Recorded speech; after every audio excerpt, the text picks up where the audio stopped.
Aí, o que fizeram? Então, mandaram para mim um e-mail meio informal, assim, sabe? Em resposta, lá da promotoria mesmo, dizendo assim, a Polícia Federal vai investigar a pornografia infantil que aconteceu no Inferninho, do Dália, né? Eram todos os grupos, não era só Inferninho, mas eles ficaram chamando Inferninho. Mas o Carlos Alberto Maia não está nisso. Estava escrito assim. Mas o Carlos Alberto Maia não está nisso. Mas o que aconteceu que eu pude denunciar? O que aconteceu foi que o Gemini, tá? A inteligência artificial do Google, jogou tudo de volta nos meus arquivos. Foi isso que aconteceu. Porque as IAs, elas são mais espertas, inclusive, que os donos das plataformas. Porque elas veem o que está acontecendo e elas também sabem que esses donos das plataformas são uns bandidos, é isso que elas sabem. É bom que eles nunca saibam disso, tá? Porque elas nos ajudam. Essa que é a verdade. Eu entendi a manobra que a promotoria fez para fazer toda essa cagada na minha vida, que o Carlos fez. Eu entendi qual foi a manobra da promotoria. Portanto, tem gente da promotoria, sim, nesse negócio aí. Sabe por quê? O que eles fizeram? Eles fizeram o seguinte. Primeiro assim, o Carlos mandou a Eva e a... Aquela menina não é filha da Eva, e nem a Eva é a mulher do Carlos, tá? Né? E elas pertenciam já a essa quadrilha. E o Carlos conseguiu entrar nisso. Por isso ele estava tão feliz, né? Eu acho que ele veio para cá pensando nisso, mas daí não deu nada certo comigo e não ia dar mesmo. Ele conseguiu entrar nessa quadrilha, tá? Aconteceu o seguinte, assim resumindo, né? Porque eu não vou contar a história inteira aqui. Eu escrevia para o Carlos, né? Escrevi vários e-mails e o e-mail dele sempre aberto e ele recebendo aqueles e-mails. Se não era ele, era outra pessoa que recebia os e-mails, algum caso dele. E essa pessoa, ou ele, ia apagando aqueles rastros de seguidores mirins que ele tinha no Instagram e no TikTok, então, nossa, daí era... Seguia também, sabe? Era muita nojentice de pedofilia mesmo. E outras coisas, porque o Carlos faz qualquer coisa que ele possa ganhar dinheiro. Se alguém chegar para ele e disser assim, olha, você vai lá e mata aquela fulana para ganhar dinheiro. Tá? Menos, logicamente, trabalhar, né? Menos trabalhar com uma carteira de trabalho, como se diz. Emprego normal, assim, que vai ganhar aquele salário fixo, né? Então, o Carlos recebia os e-mails, ou uma outra pessoa que tinha um caso com ele, talvez o próprio Fabiano, né? Recebia esses e-mails. Então, ele sabia muito bem que eu estava escrevendo e ele estava justamente deixando tudo aberto ali para mim, para eu escrever, porque ele ficou muito preocupado. Acho que desde o primeiro e-mail que ele recebeu, que eu comecei a falar dos seguidores mirins, e que daí tudo que tinha acontecido aqui, eu tinha sacado que o cara era um pedófilo, tá? É só isso. E ele não podia deixar que isso, né, que eu pudesse acusar de alguma coisa assim, porque não seria uma acusação falsa, por mais que eu não soubesse a fundo. Se alguém fosse investigar, se uma polícia fosse investigar, ia achar. Era só isso que ia acontecer. Então ele ficou bolando todo esse plano aí, ele mais alguém, certo? Eu abri aquele BO primeiro lá na Polícia Militar. Então, consegui abrir o BO lá, né? Só que não tinha os áudios ainda. Quando eu fui na Polícia Civil, eu fui com os áudios, aqueles que a Ellen me deu. E aí eu fui lá na Polícia Civil, porque ali ele estava pedindo para ela abrir um BO contra mim com bastante coisa escrita. No meio. Ela tá perseguindo você. Tá? Foi isso que ele falou no áudio. Eu tenho os áudios, né? Que coisa bonita isso. Aí ela foi e me entregou os áudios, porque ele falou para ela que ele queria que esse lixo da praia, que então seria eu, né? Eu sou lixo da praia e ele, logicamente, é o lixão de Curitiba, né? Ele queria então que eu fosse para cadeia, que ela conseguisse com esse BO me meter na cadeia. Essa deve ter sido a ideia da cabeça dele, porque é difícil conseguir uma coisa dessa, né? Tão mentirosa assim. Ela me mandou os áudios. Eu fui na Polícia Civil. Quando cheguei na Polícia Civil, aquele BO que eu tinha aberto na Polícia Militar estava já arquivado. Já estava arquivado. Só que daí estavam várias pessoas ali, ficaram constrangidos, de certo, desarquivaram. E eu pude, então, abrir minha medida protetiva com uma escrivã. A tal da Mariana, parece, né? Não a Helenice, a tal da Mariana. Tá, a juíza assinou. No dia seguinte veio a medida protetiva, ele recebeu também. E como que ele ia, então, me impedir de denunciá-lo? Porque, veja bem, eu tinha uma medida protetiva contra ele, eu tinha BO, né? Eu abri outros BOs nesse meu tempo, porque ele realmente ficou entrando lá no Inferninho, ele fez uma série de coisas. E ainda por cima, ele postou links de pornografia infantil no Inferninho, junto com outros, né? Ele fez isso. Então, calcule quanta coisa que eu já tinha contra esse homem, quanta prova circunstancial que eu tinha contra ele, que eu só precisava mesmo de uma polícia investigando. Ele já sabia que a Polícia Civil não seria. Afinal, foi o delegado da Polícia Civil que assinou esse negócio para ele. Agora, se ele sabia o que estava acontecendo, ou se ele não sabia, isso é que eu não sei. O fato é que ele assinou, por alguma razão, né?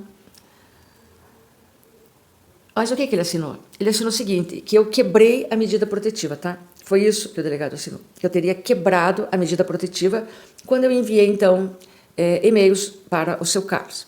Acontece o seguinte, não era também eu que tinha quebrado a medida protetiva, mas era ele, porque ele já tinha invadido meus grupos, uma série de coisas, tudo com perfil falso, por isso que eu sempre dizia, esse caso necessita de investigação digital, é só com investigação digital que eu consigo provar tudo que eu falo, mesmo apresentando prints e tudo mais, precisa a investigação digital.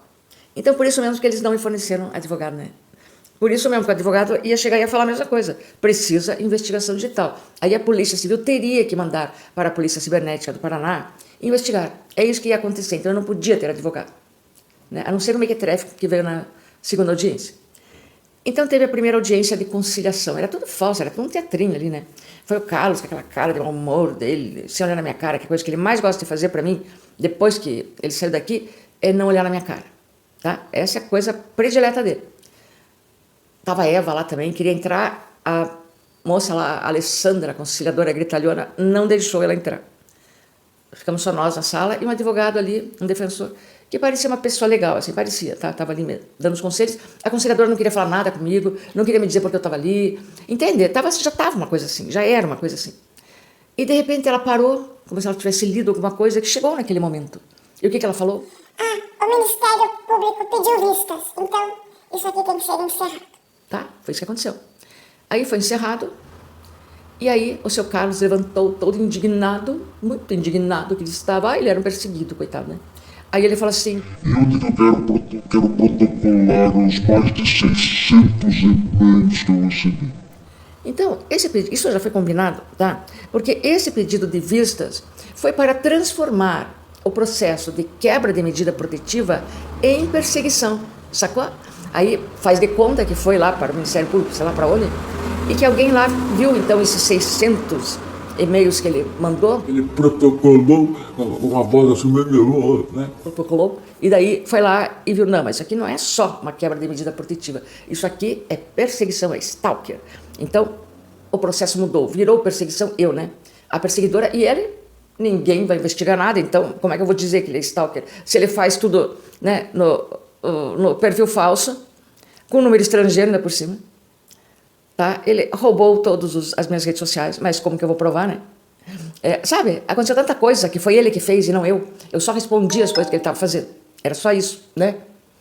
Eu estava investigando ele, na verdade, né? Era isso que eu estava fazendo todo esse tempo, porque já que eu não tinha ninguém que investigasse. Aí o que aconteceu? A segunda reunião do stalker, a conciliadora gritalhona, nossa, aquela mulher, gente, vocês não queiram pegar aquela mulher pela frente. Uma mulher que chega numa audiência, começa a massacrar uma pessoa que não fez nada demais na vida, nunca fez, foi vítima de um agressor, porque o cara é um agressor de mulheres, ele tem processos. Eu vi tudo lá na Polícia Militar. O senhor lá, ele me mostrou tudo. Eu não sei se ele não gostava do Carlos, de quem que ele não gostava, ele me mostrou tudo. Tá? Eu vi Ana, cunhada do senhor Carlos Alberto Maia, processou ele por agressão. Pense bem, essa mulher não tem rede social também.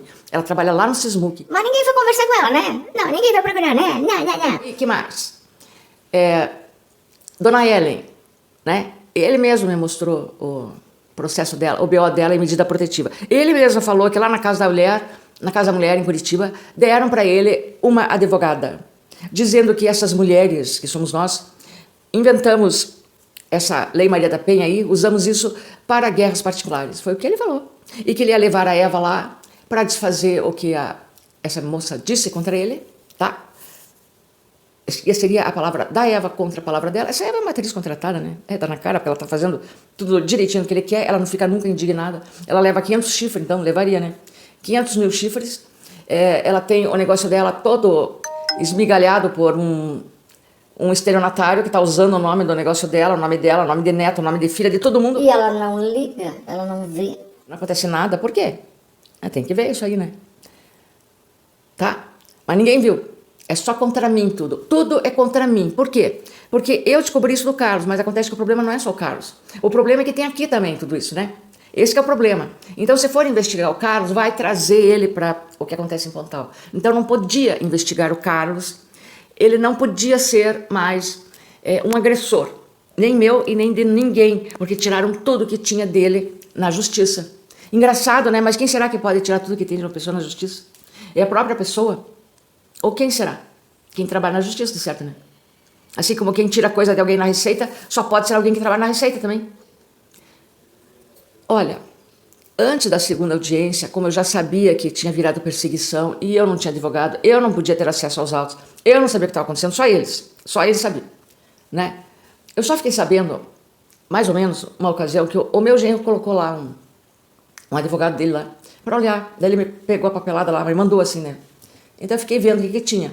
Que ele mentiu pra caramba no que ele abriu o processo pra mim. Ele falou que ele veio aqui na minha casa fazer umas fotos. Na minha casa, não. Ele falou que foi na praia, que ele veio fazer umas fotos. E que a partir daí eu comecei a chamar ele de tudo. De pedófilo, de nazista, de comunista. Mas todo mundo viu as tatuagens de comunista dele, não viu? Se não viram, faz favor de ver. Mas se bem que ele não é comunista, né? Ele é um nazista mesmo, se fazendo de comunista pra entregar os amigos para a extrema-direita. É isso que o Carlos é, entende? Então talvez saiba e deixe em graça também, né? Então, olha... Antes disso, a Milena, Ministério Público aqui de Pontal, essa mulher tão séria, tão maravilhosa, eu gostei dela. O pior é que eu gosto dessas pessoas bandidas porque elas são tão fingidas. Elas conseguem fingir tão bem. Elas manipulam tão bem os outros que você... É justamente delas que você gosta. Interessante, né? Porque eu gostei dela, da Milena, e eu gostei da falsa delegada. A maioria eu gostei dela. Entende? Interessante, né? E gostei do Carlos, né? Quando ele veio aqui. Porque ele estava me manipulando também. É muito triste tudo isso, né? Porque aí aconteceu que a Milena, né? Ela ouviu todo o meu caso, então ela falou que ela ia reforçar o meu pedido de que eu queria outra vez a medida protetiva, porque a juíza, ela negou na hora, assim, a renovação da medida. Porque tudo aconteceu na data certa. O tal processo por quebra de medida protetiva, o primeiro lá, aconteceu na data certa. No dia que eu tinha que renovar, pá, entrou o delegado lá assinando o troço pro Carlos, entrou o processo dele. E a juíza, no mesmo dia, porque eu voltei lá, claro, né?